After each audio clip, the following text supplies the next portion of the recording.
Welcome to the Archetypal Mosaic. This is Mikhail. We're sitting at a park with a fantastically interesting lady. Her name is Victoria Gross. Welcome to the show. Thank you for having me. It's wonderful to be here. Victoria is both a witch and a descendant of Margaret Scott, who was hanged September 22nd, 1692, as a witch in the Salem witch trials. Correct. I'm looking at your genealogy report. You're her 10th great-granddaughter. Correct. Mm-hmm. On my mother's side. On your mother's side. And Victoria is also an author. You can find her book, which is called Ghosts of Orange County, at your bookstores and on Amazon. Yes. We're going to be discussing specifically or mostly the witch aspect and, of course, Margaret Scott. Let's go back to that time. Of course, you and I weren't physically present back then. What do you think happened and what did happen to Margaret Scott? Well, Margaret Scott, she was in the last group of hangings. There was 3 groups of people being hung. Some were men, some were women. And she was in the last group that was September 22nd, 1692. She was accused by a number of people as being a witch, as all those people were. And some of them, I think we could really call them maybe Christian martyrs, because some were very, very religious. This was during the Puritan time, so they was extremely religious. And the ones that would not confess to being a witch were the ones that were executed. So they, the ones that were very religious did not give up their religion, did not deny their Christianity. Some were, they say, harlots or, beggar women. Who knows, really, And these people may have been witches, they may have not. Everybody says that, they were persecuted for their lands, but it's a very complex situation, and why the whole thing started, and there's a lot of things that people say, was the cause, but nobody really knows. There were a lot of stresses at that time because it was in the late 1600s. They had the wars with the Indians, the climate. It was really stressful situations. Who knows why it came about? The fact is that it did come about, and it was very destructive. Clearly, you're mentioning that if it was the war with the Native Americans, right? What may have happened is the fact that people were looking for scapegoats. Exactly. And those scapegoats may have very well been these women who, like you said, it's interesting because prayer in religion, Christianity, and elsewhere is very similar to spells. Right. People don't realize that prayer is intention, focused words, and a specific request. Correct. Which is basically the same thing as a spell. Correct. And if you were to really examine, the concept of I believe in God, but I also like witchcraft. And there could be Christian witches, Jewish witches, or there could be people simply who are religious or spiritual who also understand that they have some kind of extra energy, mana or power. Right. And I myself identify myself as a Christian witch too. So there was a lot of fear-based things going on at that time, and they did look at the American Indians and also the Quakers, because the Quakers were moving into that area. So their Puritan ideas were being very much threatened. So they did have to have a scapegoat. And these young girls, they were servants. These children at that time were not children. They were not really loved. They were servants and to their parents. In a way, disposable by society. Very disposable. The same way we have now. There's many people who are branded as this or that, scapegoated and discarded. It happens now. Right. Now it's done, with extra smoke and mirrors. Let's go back to that time, to the courtroom. Was Margaret given the chance to speak? Not, in the records that I haven't really seen a lot that said that she was. These people were accused And a lot of the accusations were on spectral evidence. What they called spectral evidence is the unseen. So only the accuser could see the image of the person. And so she was accused of choking and pinching and biting people. She was accused of a cow being dead, so she was accused of a lot of these things, like they all were, on spectral evidence. And this stopped after the girls accused the governor's wife, and then the governor stopped it. Now, those who were allowed to speak, let's go to the mindset of a United States courtroom at that time. So these supposed witches, who may or may not have been, whether peasants, simple girls and men, and they may or may not have had gifts or utilized them. Maybe they were branded or scapegoated. The point is that when they spoke, people may have listened, but they destroyed them anyway. Well, they were afraid because there was so much going on, and neighbor was accusing neighbor of accusing neighbor. So nobody was going to speak out against them, because when they did speak out against them, they themselves were accused. Exactly. So nobody was going to say anything. Nobody would protect these innocent people because they were afraid for themselves. Right, and so when they did speak out, they were also accused. Right. John Proctor was one of the main ones that did speak out. He was accused, and his wife was accused. Just because they had an opinion. Because these girls brought so much hysteria into the area that we have to really go back to the culture of that time, the economics of that time, what was really going on in all areas of that time, to really understand what was happening with this witchcraft phase. And this wasn't the first one. I think the first one was in 1647 in Windsor, Connecticut, so the same thing, but not to the level of hysteria that these girls had created in Salem. We see a pattern in society throughout years, centuries, where hysterical situations lead to scapegoating and lead to accusations, immediate destruction of people, and nobody can protect them. This is happening now too. Well, there's many countries that women and men are still being executed for being accused of being witches. And we have to remember, at that time, the women were usually the doctors, the herbs and everything. That's how people got treated. So of course they would go after them. But you're right, to this day, not only with witches, but with a lot of different cultures, they're still being scapegoated. The term witch, which of course can apply to a female, male, or intersex individual, because warlock means traitor in Scottish. Witch is, very much is an identity. It's taking control of an image, of a series of actions where you can influence things, usually for the better good, unless somebody really messes with you, which most witches don't really talk about, due to the reed and any other thing. But back to Margaret and back to you. Now, throughout the generations that have passed,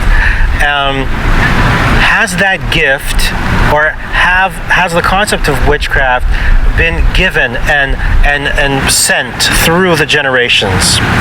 Not in my family, because we weren't aware of this till probably sometime in the mid-'80s. That's when my brother did the genealogy on my mother's side, and then that's when we found this out. So it wasn't really, something mentioned, especially my mother. She was so proud of this too, and she in her own way was a witch, and it's just something that we shared later on in her life and in my life as an adult that brought us together, and we were very proud of this. And tell me, have you been to Salem? I haven't been to Salem at all. I'm on the west West Coast. I can never get out of California. I've been to Salem. I was in Salem as a 13-year-old, and I went to watch my favorite film, The Witches, with Angelica Houston. Oh, I love that film. Yeah. I've met her about 4 times afterwards, but I saw it in Salem. I remember the red brick road was so old, and it was just a perfect place to watch this movie. Perfect. Which, of course, is a Roald Dahl thing, but I love it anyway. It's a great movie. Yeah. She was good in it. She was great. Yeah. Nobody can outdo that one. Tell me, so you've been to Glastonbury, England, right? Right, Glastonbury, yes. Mm-hmm. Which, for many, is known as the original site of Avalon. Correct. We both discussed that we have wands from that area, which is really, really special. How was that experience? And also, what about the burning of the witches back in England? Okay, well, let's go with Glastonbury first. I love Glastonbury. A lot of people told me I wouldn't like it because it's so commercialized, but I used to own a metaphysical bookstore. I love stores. I love things like that, so I loved it. But, the tour and the chalice well, they're so magical. It's such a magical place that it's hard to explain unless you've been there, and you've been there. It just I haven't been to Glastonbury. Okay. Well, in Salem. But I even call upon the magic of Glastonbury to be with me, like I did yesterday. And it's just, the magic carries with you forever. It's a very magical place. Tell me, have you charged anything there? Any of your... No, I didn't have anything with me. Okay. No. What was something that really inspired or connected you to that location? What was there that really was like, wow? I think the two things that were there that is so equal to me, I don't think I liked one above the other, was the tour, walking on the tour, and the chalice well. The legend of the chalice well and the healing waters, and it's just magical. Now, tell me, Margaret Scott's body, after it was hanged, was it buried? Well, they did. The legend or the story goes that they did bury them in a mass grave. Is that mass grave clearly stated where it's located in Salem? I think now it wasn't. I was watching something where they had new technology and stuff like that, so I don't think it was at Gallows Hill. I think it was a little bit off of that, but they do have the memorial. On the side. Tell me, do you ever call her spirit forth to kind of help her find peace, or do you feel like she's found peace? You know what? Yeah, I've never really called on her. It's so far back, but I think she's found peace. Okay. I really do. She's the people that were executed. I think they found their peace, because a lot of them, and I don't know about her, but again, I think some of them could be considered Christian martyrs because they did not give up their religion. The integrity, that is what I admire about these people, and I can feel proud that, I'm a descendant of her. The integrity that no matter what, they were not going to admit to something that they believed that they were not, even though so many people claimed that they were. And it's interesting, what if somebody did admit that they were a witch? Well, they got away. But there was, a lot of people were in prison. There was I think close to about 200 people that were accused.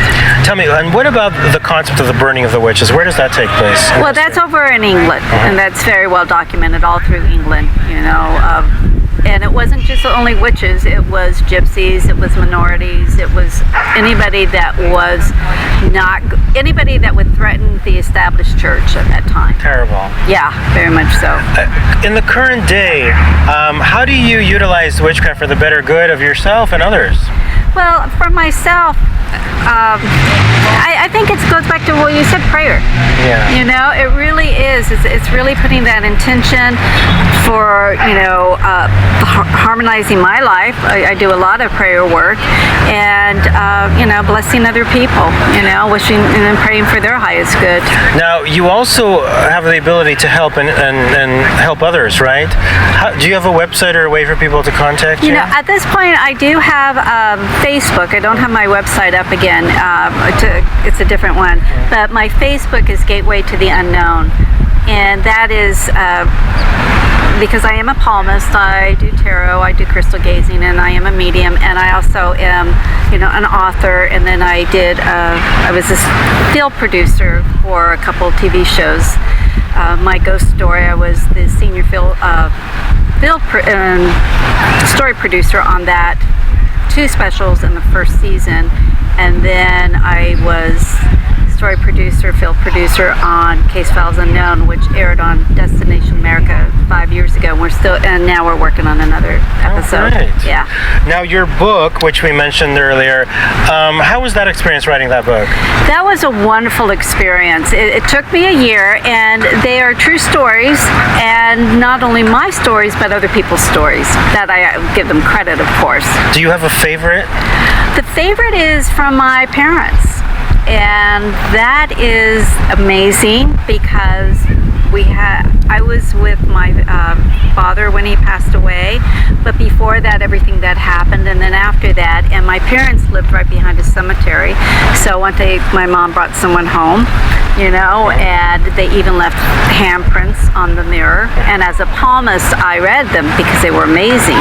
So it was just fascinating, everything that happened. That would be my favorite story. How old were you about then? I was about 42 at that time. Great. Yeah. Now, what else would you like to tell the audience about the Salem witch trials, about witchcraft, about your 10th, great-grandmother, and your talents? That's a lot. That's a lot. Gee, I don't know. I just think really just connecting with ourselves in whatever way is good for us to do. To me, I have no problem being a Christian witch because these beautiful trees that we're around, it's the manifestation of the divine.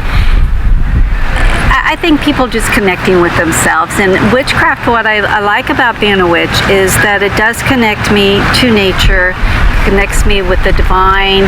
It was the completeness that I felt, and it did not interfere with my Christian religion. Now, what about grounding yourself? For a lot of people, when they try to go into magic or light work or whatever you want to call it, they kind of lose themselves and float up and kind of get disturbed, I'd say. How do you keep yourself grounded? Well, I think for me, because I've always worked in 2 different realms. I've always worked in the invisible realm, and I've always worked in the mundane, and that's why I like being, having the antiques that I do, then also doing the shows. I always like being in a mundane situation, and that's what keeps me grounded. Right. Otherwise, I have spent too much time, especially doing paranormal investigations. One time, that's all I was doing. And I was talking to more dead people than alive people, and that was just really hard. And I just don't want to go. Even though I do investigations still, it's not the only thing for me. I enjoy this world. That's beautifully put. I enjoy this world. That's a quote. I went to the Queen Mary back in 2009 to write a show called Soul Photography, which I premiered in Japan. I wanted to write it from a different experience. So I went there and I stayed in a room, and in the middle of the night, I think it was around 3 a.m., I woke up and there was writing. It wasn't literal, but it was like half a dream, writing on the wall in front of me, fast writing. I could only catch glimpses of it and remember and write it down, and I started using that for the show, Soul Photography, and then in the morning when I woke up, I wrote the whole show right there in the room upon waking in the Queen Mary. And it was, the show was maybe, 15, maybe 17 minutes long, maybe 20 minutes long, can't remember right now. Plus there's some music in between, so maybe it was 25, something like that. But the point is that the show itself, plus you add the music, so it becomes longer. But everything was written on the ghost ship. When I woke up, I went on a tour, and the pool I didn't feel anything, but there was a room, a very well-known haunted room. I think it was on the first floor, and I went in and I touched the railing there, and I could feel a very, very strong thing that says "Get out." You know, I don't want. And I was like, "Can I talk to you? Can I listen? Can I hear what you have to say?" And it said, "I'm not going to just get the hell out," and of the room. And I was like, "Okay, it's a very strong, very negative force that was stuck there, and it didn't want to communicate." Usually, you know, it's interesting because I usually don't experience such things. Usually spirits and stuff, when I do communicate with them, they're very kind because they want to communicate. So this was kind of an encroachment in a way spiritually, so it was really a strange thing, and I rarely have experienced anything like that. What was your experience like on the Queen Mary? Well, I used to do the ghost tours on the Queen Mary.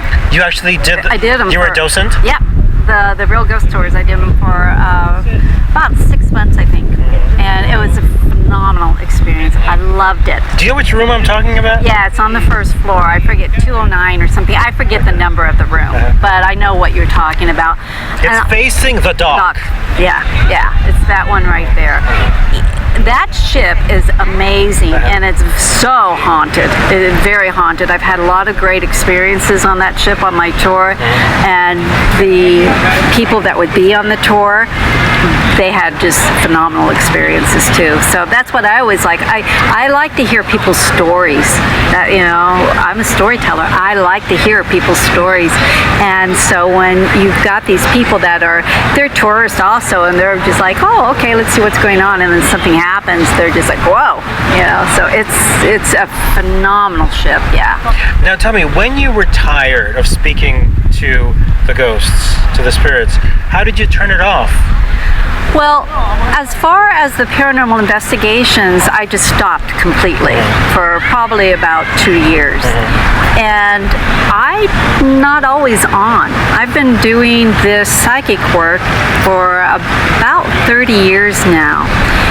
I was trained by some really wonderful old school teachers. So they just taught me how to, you know, shut down or turn it off and on. And sometimes I think I'm off and I'm on. But I'm not scanning people. You know, I'm having a nice time in the park or grocery shopping. I could care less what's going on unless they are putting it out there. So it's interesting about healing. You know, I can heal people that I love, but I can't heal strangers. How about you? I don't.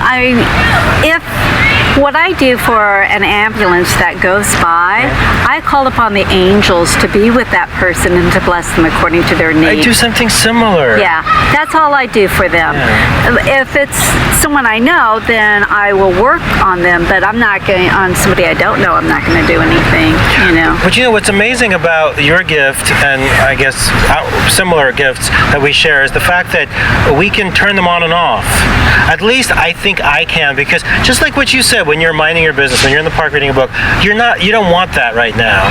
And then at some point you raise the energy, or I raise the energy, I bring something forth, or I utilize it. But then at other times I'm just a regular person. Some days I don't have the energy at all. Right. And then other days I have so much that I can do amazing things. Do you feel similarly to that? Absolutely. And I think that's what's kept me doing this for 30 some years, because I know when to stop. And I know when to slow down or when to go forward. And when I'm going through a lot of changes in my personal life, like the last 5 years I took care of my mother, I was her caregiver, and she passed away. She passed away a year ago before everything. You know, she was on hospice, and bless her heart, she just had a great life and a great passing. I was with her, yeah. But I stopped even doing readings. I'm just now starting to do them again, and that's what's kept me and other people that I know doing this for so long, because we know when to just back off. there are some people, and I've come across, I'm sure you have, it's such an ego thing to say, oh, I'm so psychic, I'm this or that, and I'm always doing this or that, and it's like they're burnt out after a couple years. You bet. They're done. They're fried. Yeah. And I was taught, and I teach my students, Literally fried. There's a fine line between psychic ability and insanity.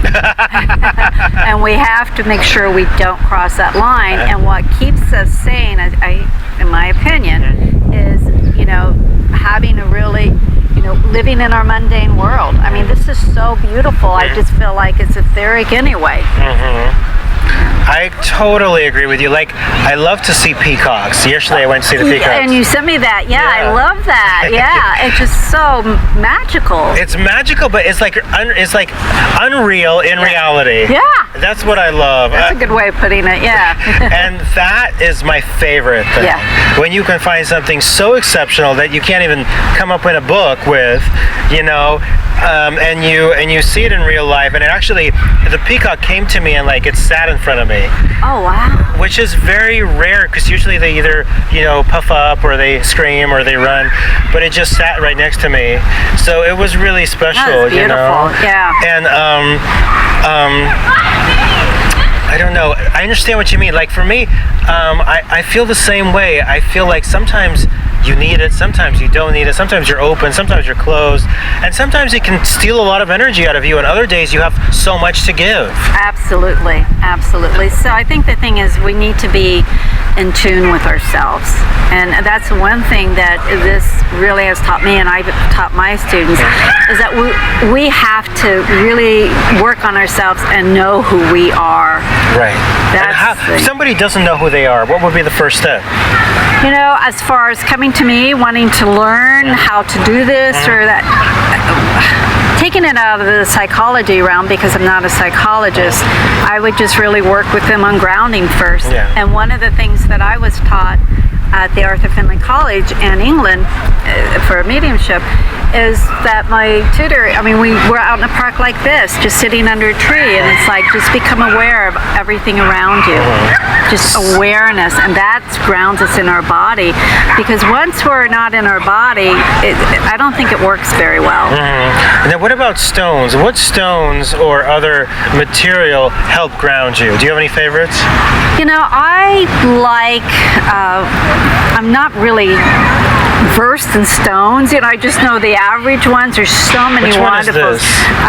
This is a black onyx, so I was going to say black onyx. And this was my mother's. I gave this to my mother her Mother's Day when I was like 13, so that was a long time ago. Onyx and lapis, right? Yeah, lapis, and this is antique ring. And so those are what grounds me. If I want to get a little bit more ethereal, I'll go with the moonstone or the opals, things like that. I just got a moonstone today. Oh, they're beautiful. I got a Himalayan one, not the rainbow. Yeah. I'm not a huge fan of feldspars, so they're hard to find just the simple ones. Right, yeah. Like I said, I know. Yesterday I asked you about a moonstone, but it was actually milk glass. And it was very interesting. Very interesting. It looks like, to me, that ring looked so magical. Yeah. It was a magical ring. Yeah. I bet you whoever had it was a magical person. I think so. Yeah. It was a one of a kind. Yes, yeah, definitely. Is there anything else you'd like to share with the audience? No, I think that's it. Is there anything else for you? I don't know. I think we've done it all. I would say, I think the Salem witch trials are not over. Yeah, I think you're right. They happen here and elsewhere, and we have to remember that history not only repeats itself, but it hides itself. We may assume, the Salem witch trials were so, terrible, but if you just clearly look at what's happening now, very similar things are occurring. So it's really a good idea to just look at the present and see how you don't persecute others. That's a very good thing to end with, because that's the important thing, and I think that's what we're taught as witches too. Yeah. And especially to be tolerant of other people and other religions that are life enforcing. I'm not tolerant of religions that are destructive, I'll be honest on that, because I'm not going to stand by and see somebody be destroyed because of a religion or whatever it is that they are. but it is tolerance and just the awareness and the education. And so important is the constructive use of fear. You know, Right, yeah. fear is such an element of like you said, hysteria, and which leads to accusations, which leads to destruction, which leads to people just feeling like ice, that they can't express themselves, leads to censorship. And you know, the positive control of fear within yourself is really an important thing. When you do fear something, what's the best way to deal with it, would you say? Well, first I have to realize, is this a real fear or is this a fear in my head? Yeah. You know, and then I'm going to work with it, because we tell ourselves stories. Yeah. You know, so that's it. If it's a real valid fear, then I think our instinct takes over, and when we are very much connected to our higher self, to that inner being of who we are, we have this complete awareness, I think our instincts will take over. But if it's a fear that is a story I'm telling myself, I'm going to have to work with myself on that. You know, it's also, that's a really good point. Also, I think what's really important is for people not to tell others or make others do things. Absolutely. You know, work on yourself. You know, try not to, you know, make others do what you think is right. Because right has so many things, and it's just about mutual respect, but also letting people be. Exactly. And I think that's what we are taught as witches, is just to respect and let people be, to live and let live. Yes. You know, with that.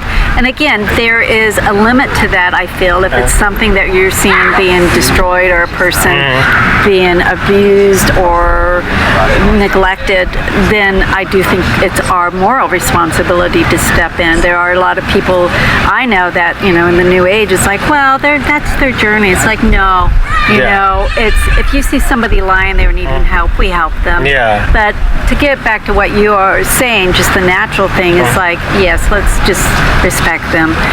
I have learned a long time ago, I don't try to convince anybody of anything. And I think especially with, you know, talking to spirits or the ghosts and all of this, people are only going to believe what they're going to believe by their own experience. Right. So Well, that's it. thank you for listening to the Archetypal Mosaic. Get the book, Orange County, Ghost of Orange County, and research the Salem witch trials for your own understanding of being better to others. Perfect. And thank you for having me. It's been a pleasure. Thank you, Victoria.